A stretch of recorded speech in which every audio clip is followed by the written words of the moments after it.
Hi bro. Hi bro, నేను రాహుల్. సరే, మీరు ఓకే, మీరు మంచోళ్ళు. ఎలా అనిపిస్తుంది బిగ్ బాస్? బాగానే ఉంది బిగ్ బాస్. అగ్ని పరీక్ష, షాక్స్, ట్విస్టులు అన్నీ బాగానే ఉన్నాయి. ఇంకా ఒక సీక్రెట్ రూమ్ అదొక్కటి మంచిగా అనిపించలే అప్పుడు సంజన పోయినప్పుడు. ఇప్పుడైతే ప్రజెంట్ అయితే బాగుంది. అందరూ వ్యూస్ కూడా మంచిగా వస్తున్నాయి, చూస్తున్నారు అందరూ కూడా. ఎవరు నీ ఫేవరెట్ ఎవరు బిగ్ బాస్లో? ఫేవరెట్ ఇమాన్యుయల్. ఎందుకు అందరు ఇమాన్యుయల్ అంటున్నారు? ఏంటి రీజన్? అంటే టాస్కులు కానీ అన్ని ఎమోషన్స్ కానీ కామెడీ స్విట్స్ కానీ అన్నీ బాగానే చేస్తుండు. సో ఒకసారి కప్పు వాళ్ళ అమ్మకు వస్తామన్నారు, తర్వాత వాళ్ళ లవర్కి వస్తామన్నారు. సో మాట మార్చారు కదా, దానికి ఏమంటారు? ఇక అది మళ్ళీ తను ఇక అమ్మ కోసం అన్నారు, లవర్ కోసం. అంటే లవర్ కూడా తనకి ఇంపార్టెంటే కదా, తనని ఇస్పెట్టి యూఎస్ అది స్టోరీ చెప్పింది కదా బిగ్ బాస్.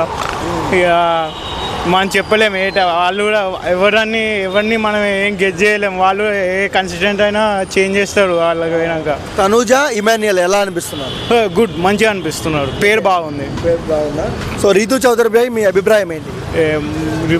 తన గురించి నాకు తెలియదు, ఇప్పుడే చూసా. ఓకే, మంచిగా అనిపిస్తున్నారు. వాళ్ళిద్దరు ఫ్రెండ్స్ కదా. తను డెమోన్ పవన్ కళ్యాణ్, రీతు చౌదరి ట్రయాంగిల్ ఉంది కదా వాళ్ళకు. అవును, అది ట్రయాంగిల్ స్టోరీ నడుస్తుంది. మరి ఇప్పుడు ఇంకా ముందట్టుకోగా ఇంకా ఏం జరుగుతుందో తెలియదు. ఓవర్గా ఏం చెప్తావు బిగ్ బాస్ గురించి? అంటే చూడొచ్చు, రోజు చూసే కాకపోయినా ఎప్పుడైనా ఫ్రైడే, సాటర్డే, సండే నాగార్జున కోసమైనా చూడొచ్చు. బిగ్ బాస్లో విలన్ ఎవరన్నా? విలన్ హరీష్ గారు.